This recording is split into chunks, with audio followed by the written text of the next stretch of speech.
네, 한미 외교장관이 서울에서 만났고 박진 외교부 장관이 어제부터 한국을 방문 중인 토니 블링컨 미 장관과 외교부 청사에서 회담도 거의 마쳤습니다. 잠시 뒤 공동 기자회견을 열 예정입니다. 네, 그렇습니다. 이번 회담에서 박 장관과 블링컨 장관이 최근 북러 군사협력 진전에 대해 어떤 대응 방안을 논의할지 주목됩니다. 관련해서 김진아 한국외국어대학교 LD 학부 교수와 이야기 나눠보겠습니다. 어서 오세요. 네, 안녕하세요. 어서 오십시오. 네. 먼저 블링컨 국무장관이 우리나라를 2년 반 만에 오는 거라고요? 그럼 윤석열 정부 출범 이후 처음이네요?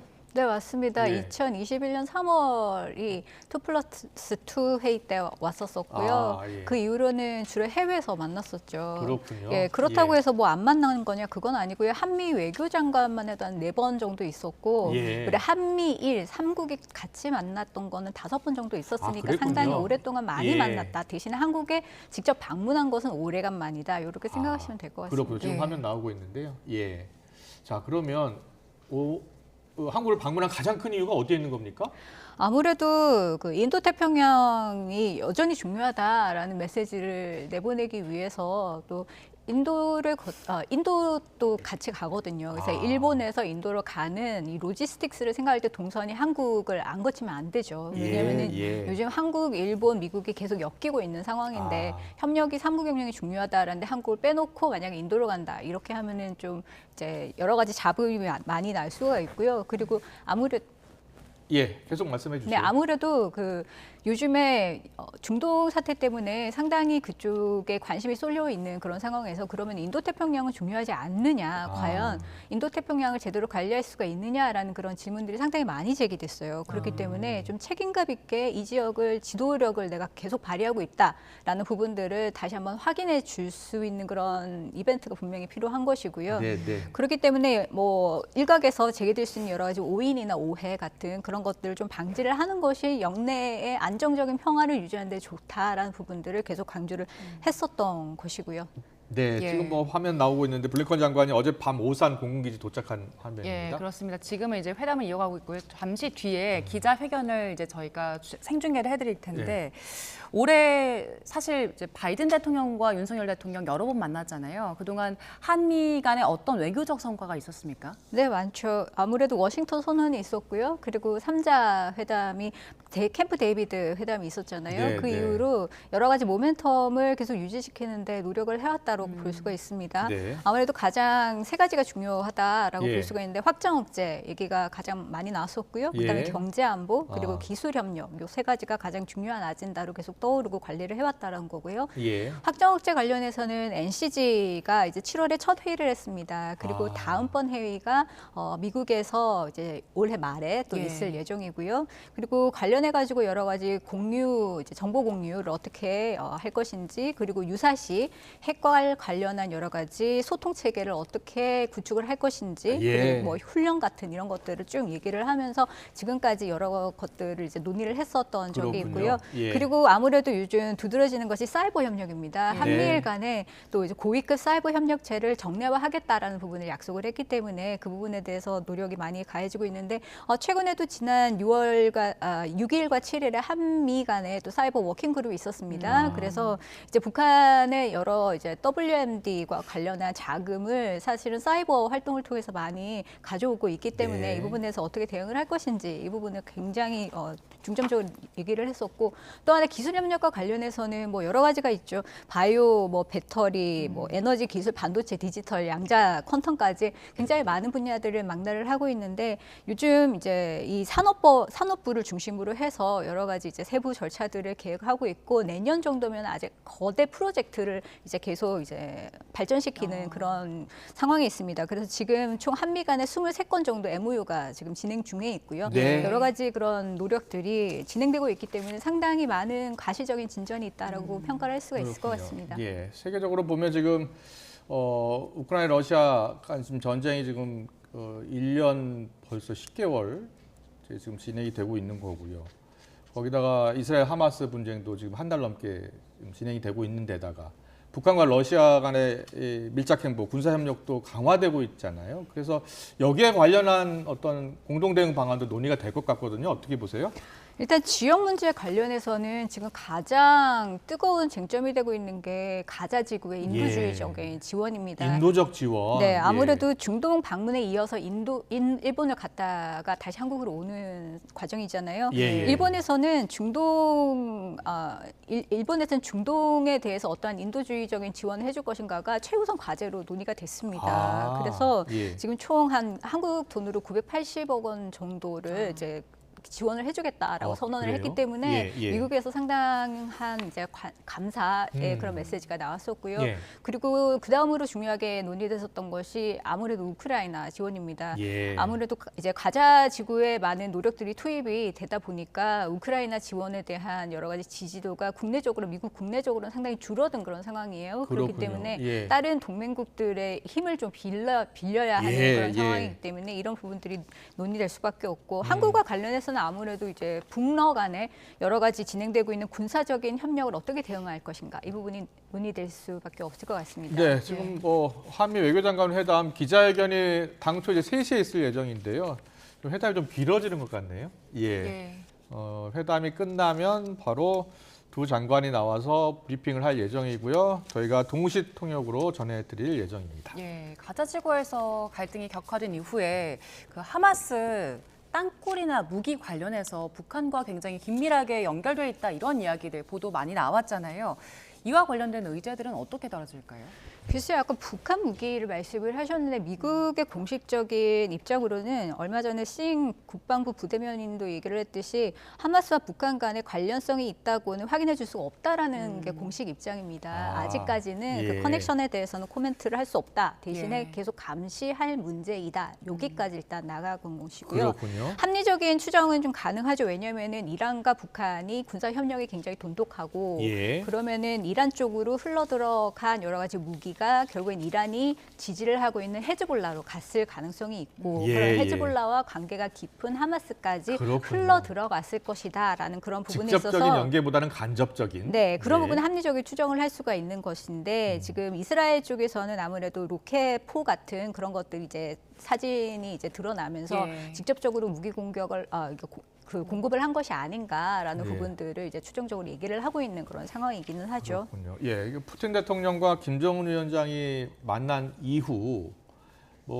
이전부터 북한과 러시아가 군사협력을 했고 각종 그 위성 사진을 통해서 무기들이 러시아로 흘러 들어가는 정황을 미국이 많이 포착하지 않았습니까? 네, 맞습니다. 아무래도 그 북한과 러시아 간의 협력은 상당히 오래됐다라고 볼 수가 있고요. 백악관도 지난 10월 14일이었죠. 무기거래 사진을 3장이나 공개를 했습니다. 그때 이제 북러 정상회담 바로 전에 러시아 항구에 북한 무기를 선적한 컨테이너가 있었고 그것이 화면이군요. 네, 맞습니다. 1000개가 넘는 컨테이너 분량이다라고 얘기를 하면서 커비 조정관이 러시아 쪽으로 흘러 들어갔을 것이다라는 그런 부분들을 언급을 했고요. 그렇기 때문에 러시아 쪽으로 뭐가 들어갔는지 이렇게 물리적으로는 파악이 어느 정도 가능해요. 그런데 미국이 보다 궁금해하는 것은 러시아 쪽에서 북한으로 뭐가 들어갔을 것인가. 이거는 보이지가 않거든요. 위성 기술 이야기 나오던데요? 그것도 이제 기술이나 자문이기 때문에 과연 어떤 기술과 자문이 흘러 들어갔을 것인가 이런 부분에서는 파악이 사실 어려운 부분이 있고요. 그래서 이제 동맹국들의 여러 이제 정보 능력들을 좀 활용을 해서 정보를 좀 모으자라는 그런 부분들이 강조될 수밖에 없는 상황입니다. 게다가 이런 여러 가지 기술이나 자금이든 아니면 실제적으로 부품이든 이런 것들이 흘러가려면은 결국에는 불법 네트워크가 활성화가 돼야 되거든요.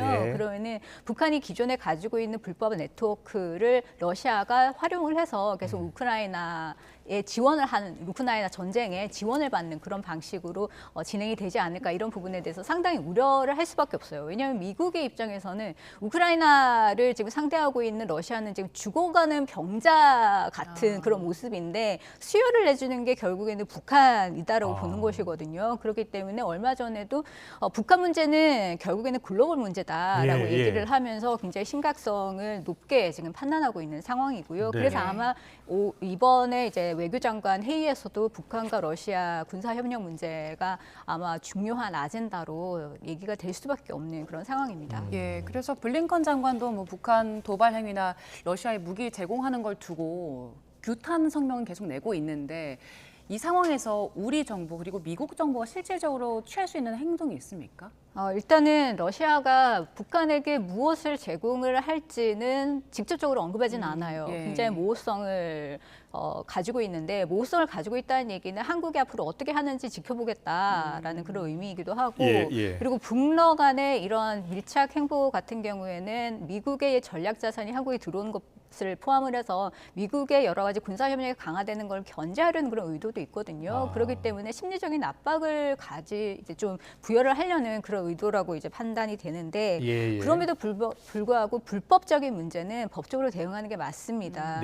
아까도 말씀드렸듯이 재무부가 여러 가지 이제 제재를 가하고 있는데 8월 같은 경우에는 북한과 러시아 간의 무기 거래 정황이 있는 세 개 단체에 제재를 부과를 했었거든요. 그리고 미 의회에서도 지난 9월부터 북러 간의 어떠한 이제 불법 거래에 연루된 외국인 그리고 개인 외국인 그리고 금융기관을 제재할 수 있는 그런 법안을 상정을 해서 논의 중에 있어요. 그렇기 때문에 이 제재 부분이 아무래도 강조될 수밖에 없을 것이고요. 앞으로 그럼 한국이 자체적으로 진행을 하고 있는 독자 제재 그리고 일본도 사실 북러 관련해 가지고 독자 제재를 시행을 하고 있고요. 이런 것들을 결국에는 정보 공유부터 시작을 해서 어떻게 공조를 할 것인지 이 부분이 아주 이제 심각하게 논의될 수밖에 없는 그런 상황이고 그러면 금융적인 그런 측면만 이제 쫓아가면서 차단을 할 것인가 또 그런 것은 아닐 것 같고요. 아무래도 이제 불법 선박을 이용을 하게 되는 경우가 많잖아요. 그러면은 미국이 주도를 하면서 한국이 지금 참여하고 있는 것 중에서 하나가 PSI라고요. 확산 방지 구상이라는 게 있습니다. 이것은 공해에서 의심되는 선박이 있을 때는 차단을 하고 압수를 하고 그리고 이것을 이제 어떻게든 수색을 하는 그런 여러 가지 활동들. 북한이 가장 강력히 반발하는 부분이죠. 예, 그렇습니다. 그래서 우리가 PSI에 처음 가입할 때 북한이 굉장히 여기에 대해서 민감했었고 사실 중국도 민감해하는 부분이기는 하거든요. 근데 이것에 일단은 PSI에 가입을 했기 때문에 이 참가국 간의 어떠한 공조들이 강화될 수밖에 없을 것이고 실제적으로 작전이 일어나면은 결국에는 물자, 군대 지원 이런 것들을 관련국들이 논의를 할 수밖에 없습니다. 아마 한국과 미국 간에도 그런 부분들이 논의될 가능성이 있고요. 네, 한미 외교장관 회담 이 시각 현재 외교청사에서 진행 중인데 끝난 후에 바로 공동 기자회견이 있을 예정이었습니다. 3시에 있을 예정이었는데 회담이 길어지고 있는 것 같습니다. 그런데 지금 앞서 교수님께서 가자 지구에 대한 인도적 지원 이야기가 나올 것 같다라고 이야기해 주셨잖아요. 그런데 지금 가자 지구 이스라엘 하마스 간 전쟁이 계속되고 있고 전 세계가 지금 휴전을 촉구하고 있고 미국도 마찬가지로 휴전을 촉구하고 있는데 이스라엘은 휴전할 수 없다는 입장이잖아요.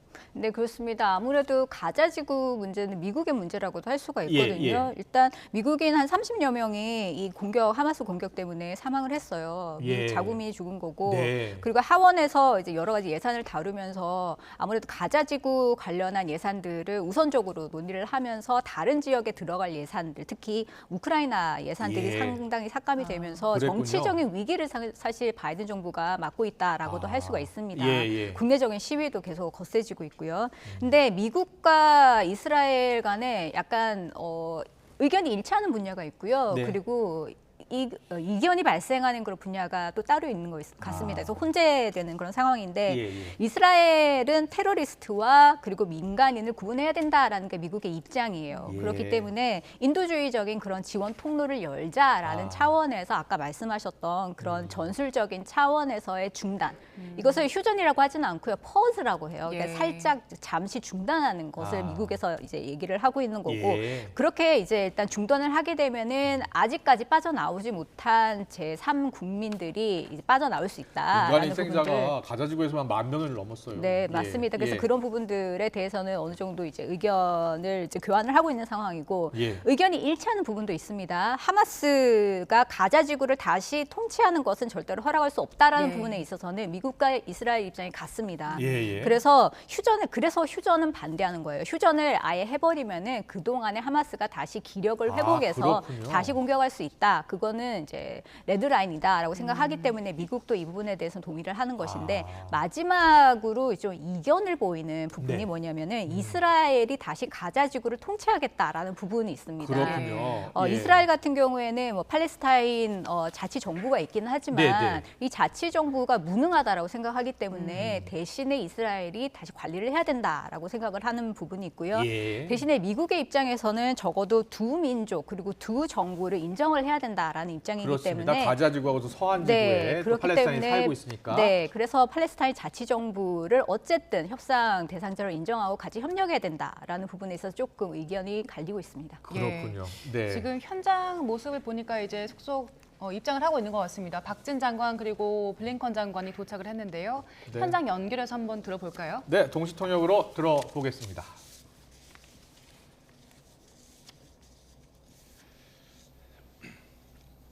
안녕하십니까. 지금부터 한미 외교장관 공동 기자회견을 시작하겠습니다. 모두 발언은 박진 외교장관, 블링컨 국무장관 순으로 진행하겠습니다. 장관님. 네, 여러분 반갑습니다. 박진 외교부 장관입니다. 오늘 한국의 오랜 친구인 블링컨 장관의 방한을 다시 한번 환영합니다. 윤석열 정부 들어서 미국 국무장관의 첫 번째 방한입니다. 블링컨 장관의 방한으로 한미 동맹 70주년의 의미가 더 커졌습니다. 국제 정세가 불안할수록 한미 동맹은 더 굳건해집니다. 우크라이나 전쟁에 이어서 이스라엘과 하마스 간의 무력 충돌로 전 세계의 복합 위기는 심화되고 있습니다. 오늘 회담에서 블링컨 장관과 저는 이럴 때일수록 한미 동맹이 글로벌 포괄적 전략 동맹으로서 더욱 강력해져야 한다는 데 인식을 같이 했습니다. 그리고 구체적인 협력 방안들에 대해서 논의했습니다. 첫째는 올해 한미 동맹 70주년을 맞아서 수립한 미래 비전을 바탕으로 한미 동맹 발전에 견고한 흐름세를 계속 이어나가기로 했습니다. 양국은 자유, 법치, 인권이라는 핵심 가치를 토대로 규칙 기반의 질서, 국제 질서를 수호하고 증진하기 위해서 계속해서 함께 노력할 것입니다. 양 정상 간 구축된 신뢰와 유대를 바탕으로 내년에도 활발한 교류를 이어나갈 것입니다. 또한 양국 외교부 간의 정보 수집과 분석 분야에서 협력의 잠재력이 크다는 데 인식을 같이 하고 정보 분야에서의 협력도 추진해 나가기로 했습니다. 한미 동맹은 미래 동맹입니다. 군사 안보뿐만 아니라 경제 안보, 인공지능, 양자 그리고 우주 등 첨단 기술, 문화, 인적 교류로 협력의 폭을 넓혀 나갈 것입니다. 한미 동맹은 미래 세대들에게 더 큰 번영과 기회를 가져다 줄 것입니다. 둘째, 한미 양측은 확고한 연합 방위 태세를 유지하는 가운데 확장 억제 실행력을 지속 강화해 나가기로 하였습니다. 양 정상이 합의한 워싱턴 선언이 충실히 이행되고 있는 점을 평가하였습니다. 지난 7월에 한미 핵 협의 그룹이 출범하였으며 9월에는 한미 차관급 확장 억제 전략 협의체가 한국에서 처음으로 개최되었습니다. 이와 함께 40여 년 만에 전략 핵 잠수함 기항, 전략 폭격기의 최초 국내 착륙 등 미 전략 자산의 정례적 가시성도 높아지고 있습니다. 이는 북한의 어떠한 위협에도 단호히 대응하겠다는 한미 동맹의 강력한 메시지입니다. 양국은 확장 억제 실행력을 강화하기 위해 앞으로도 계속 긴밀히 공조해 나갈 것입니다. 또한 우리는 북한이 소위 위성 발사를 포함하여 일체 도발을 즉각 중단할 것을 촉구합니다. 한미는 북한의 핵과 미사일 개발을 단념시키기 위한 노력을 계속해서 경주해 나갈 것입니다. 국제사회는 북한의 핵 보유를 결코 인정하지 않을 것입니다. 국제사회와 합심하여 북한의 불법 자금원도 더욱 적극적으로 차단해 나갈 것입니다. 러북 군사협력은 명백한 안보리 결의 위반이자 전 세계에 대한 심각한 위협입니다. 최근 한미일 외교장관은 러북 무기 거래를 규탄하는 공동 성명을 발표함으로써 단호한 대응 의지를 보여주었습니다. 동시에 대화의 문은 열려 있습니다. 북한이 핵 위협과 도발을 중단하고 비핵화의 길로 복구할 것을 강력히 촉구합니다. 한미를 포함한 국제사회는 탈북민들의 강제 북송에 대해서도 크게 우려하고 있습니다. 우리는 북한 인권 증진을 위한 국제협력을 더욱 강화해 나갈 것입니다. 셋째, 한미는 한반도를 넘어 글로벌 현안에 관해서 더욱 긴밀히 공조할 것입니다. 우선 중동 정세 관련 우리는 이스라엘에 대해 가해진 무차별적인 공격을 규탄합니다. 이스라엘과 하마스 간의 무력 충돌로 인해서 민간인 사상자가 급증하고 있는 데 대해서도 깊은 우려를 표합니다. 당사자들이 국제 인도법을 준수하며 민간인 보호 조치를 취할 것을 촉구합니다. 아울러 미국 시민을 포함한 모든 인질들이 조속히 가족의 품으로 돌아갈 수 있기를 기원합니다. 인도적 목적의 일시 교전 중단이 필요하다는 점도 재확인하였습니다. 중동 정세 안정화와 인도주의적 위기 해소를 위한 블링컨 장관의 적극적인 외교적 노력을 높이 평가합니다. 우리는 가자 지구 내에 인도적 지원이 원활하게 이루어지도록 국제사회와 함께 노력할 것입니다. 이스라엘 팔레스타인 문제가 근본적으로 해결될 수 있도록 두 국가 해법을 기초로 국제사회와 긴밀히 협력해 나갈 것입니다. 양측은 러시아의 우크라이나 침공이 UN 헌장과 국제법의 명백한 위반임을 재확인하였습니다. 한미는 우크라이나 전쟁 종식과 평화 회복을 위해서 계속해서 긴밀하게 협력해 나갈 것입니다. 중국과의 꾸준한 소통을 통해 미중 관계를 책임 있게 관리하고자 하는 미국 측 노력을 적극 지지합니다. 우리로서도 상호 존중에 기반하여 건강하고 성숙한 한중 관계를 발전시켜 나갈 것이라는 것을 미국 측에 설명하였습니다.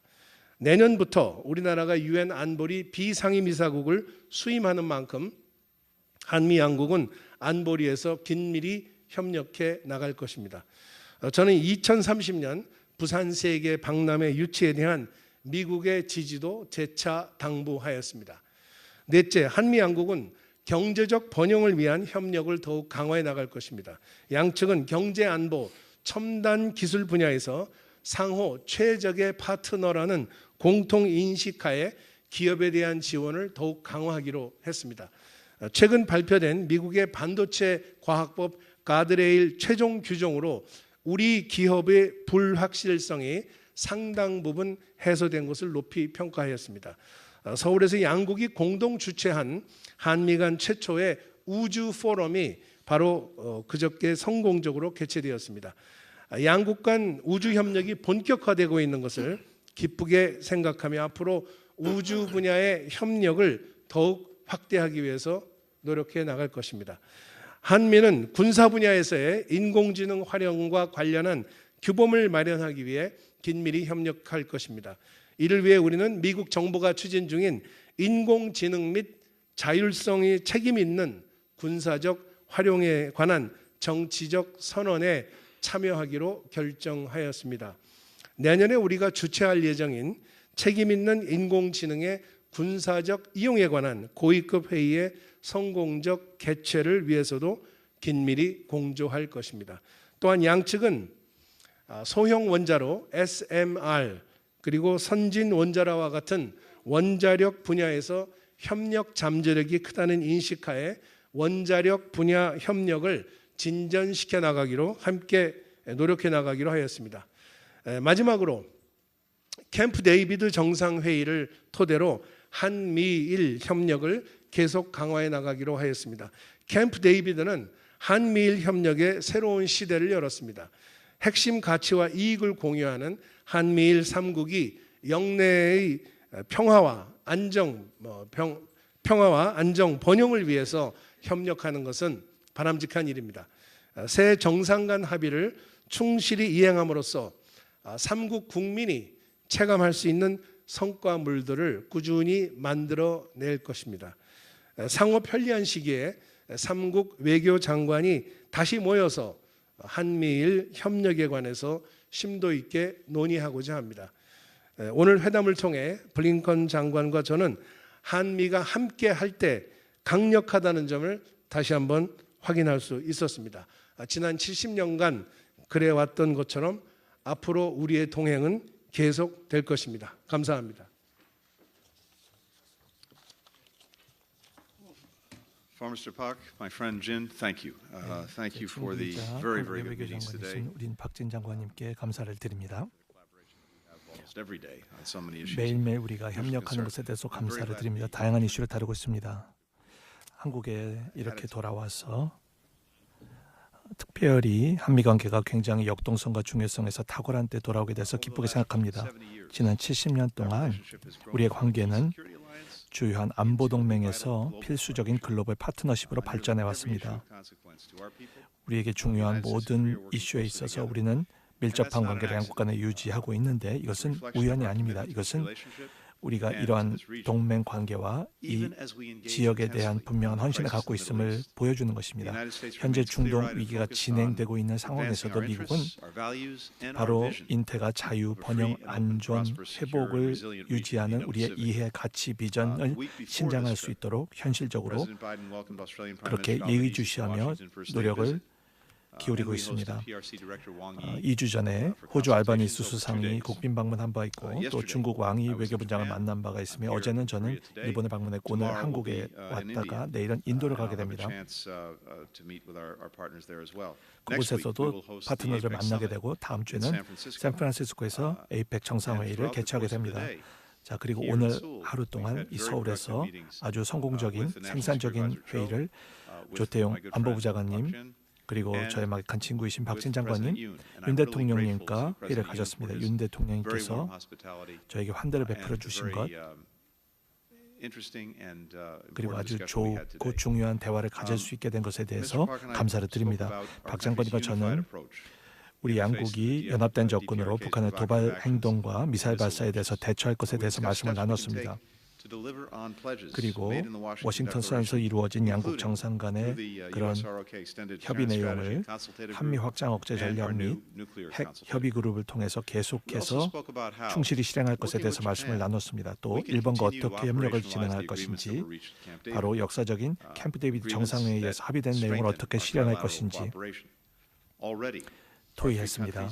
이미 삼국은 실질적인 조치를 통해서 북한의 미사일의 경보에 대한 데이터 실시간 공유, 그리고 삼국 간의 국방훈련, 그리고 북한의 악의적인 사이버 행위에 대한 대처 등의 실질적인 협력을 진행하고 있습니다. 그리고 우리 양국은 북한이 러시아와 군사협력을 증강하고 있는 굉장히 우려되는 상황에 대해서 함께 인식을 공유하고 있습니다. 특별히 이와 관련돼서 윤 대통령님께서 유엔 총회에서 양국 간의 군사협력을 주는 리스크에 대해서 분명히 말씀해 주신 데 대해서 감사를 드립니다. 또 그래서 모스크바가 이제는 대북 군사 기술 이전을 하지 않도록 왜냐하면 이것은 유엔 안보리 결의안을 위반하는 것이기에 우리가 압력을 가할 것에 대해서 동의했습니다. 그리고 유엔의 안보리가 이제는 중요한 포럼을 할 것이고 한국이 비상임 이사국으로서 중요한 역할을 할 것으로 기대합니다. 미국은 한국과의 경제 파트너십을 굉장히 중요하게 생각합니다. 이것은 양국 국민에게 큰 혜택을 주게 됩니다. 지난 2년 반 동안 한국 기업들이 신규 대미 투자 금액으로만 1,110억 불을 발표한 바가 있습니다. 이것이 7만 개 이상의 일자리를 만들어내겠고 중요한 공급망 강화를 이루게 됩니다. 이와 동시에 미국은 한국을 향한 제2 주요 투자원이기도 합니다. 또한 함께 긴밀한 협조를 통해서 경제적 의존도를 줄이고자 합니다. 바로 10여 개국 EU가 참여하는 광물안보 파트너십이 좋은 예가 될 것입니다. 우리의 이러한 경제 파트너십은 우리가 공유하는 영내 경제적 비전과 함께하는 것입니다. 이것을 위해서 APEC과 인태 경제 번영 프레임워크를 저희들이 가동하고 있습니다. 메콩강 지역에서 태도국에 이르는 다양한 지역에 대한 개발 이니셔티브뿐만 아니라 다재강 개발 은행의 개혁을 통해서 우리가 개도국 국민들을 잘 도울 수 있도록 하는 노력을 함께하고 있습니다. 이 모든 것은 better offer to countries in the region 이 and 영내의 developing countries 국민뿐만 around 아니라 the 전 world. 세계 국민들에게 That means delivering on the issues that matter 양질의 in their 인프라, lives, from high quality 그리고 infrastructure, 포용적인 inclusive economic 경제 growth, 성장, 그리고 to 기후의 climate resilience and 회복과 adaptation solutions. 적응책을 포함한 강력하고 And next 실질적인 week, when President 오프닝을 Biden 주는 meets 것을 partners in 의미하기도 San 합니다. Francisco for 다음 APEC, 주에 바이든 we look forward to 대통령께서는 taking further steps 샌프란시스코에서 together and with our APEC partners 정상회담을 to 개최하게 create 되는데 이것을 a 통해서 strong, resilient future for all. 강력하고 회복력 있고 지속 가능한 Mr. 미래를 Park 함께 also spoke about our work to address 토론하고 challenges 만들어갈 수 있게 되길 바랍니다. 우리 양 장관은 영내 그리고 전 세계 평화 안정에 대해서 토론했습니다. 그리고 최근에 있었던 왕이 외교부장과의 대화에 대해서도 토론을 나눴습니다. 그리고 중국에 대해서 우리가 전략적으로 함께 공유하는 접근에 대해서도 얘기를 나눴습니다. 여기는 남중국해, 동중국해, 대만 해협의 문제가 포함됩니다.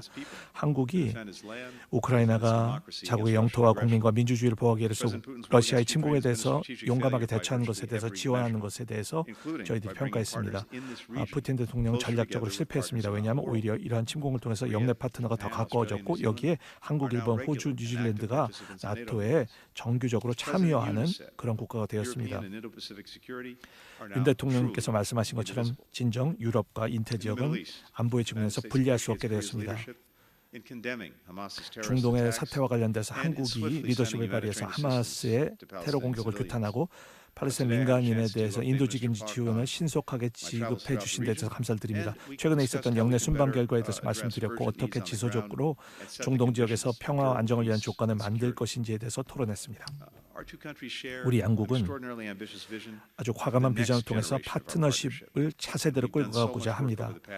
이를 위해서 지난 2년 반 동안 많은 노력을 해서 기반을 쌓았습니다. 그리고 우리가 갖고 있는 공통의 비전을 실현하는 데 많은 노력을 했습니다. 그리고 오늘 제 친구이신 우리 박진 장군님과 함께 이를 위한 계속적인 기회를 감사합니다. 모색할 수 있었습니다. 다음으로 질의응답 시간을 갖도록 하겠습니다. 시간 관계상 양측 기자 한미 외교장관 브리핑 공동 기자회견 듣고 왔는데요. 시간이 많지 않아서 교수님 핵심 내용은 뭐라고 보면 네, 되겠습니까? 두 가지로 나뉠 수가 있습니다. 일단 워싱턴 선언 그리고 캠프 데이비드 정상회의 이후에 여러 가지 후속 조치를 보다 이제 잘 진행하겠다라는 부분을 강조를 한 거고요. 그래서 블링컨 장관이 북한 미사일과 관련한 정보의 실시간 공유 그리고 3국 그러니까 일본을 포함을 해서 군사 훈련을 계속한다라는 거 그리고 특히 사이버 분야 대응을 이제 적극적으로 하겠다 이런 부분들을 얘기를 했고요. 그리고 아무래도 이전에 비해서 좀 비중이 있는 게 글로벌 협력입니다. 아무래도 한국이 가치에 기반을 한 글로벌 파트너십을 얘기를 하다 보니까 결국에는 중동 문제 그리고 우크라이나 문제가 얘기가 됐는데 사실 이 회의가 있기 전부터 중동 문제와 관련해서는 미국이 하나의 목소리를 내야 된다라고 계속 동맹국들한테 요구를 해왔습니다. 그래서 거기에 맞춰서 이제 박진 장관도 관련한 내용들을 미국 입장들을 다 설명을 한 것으로 이해가 되고요. 그리고 관련해가지고 인도주의적인 위기 대응을 어떻게 할 것인가 이런 부분도 논의가 되었다라는 부분 전달해드립니다. 네, 잘 들었습니다. 자, 김진아 한국외국어대학교 LG학부 교수와 이야기 나눠봤습니다. 오늘 말씀 잘 들었습니다. 고맙습니다. 고맙습니다.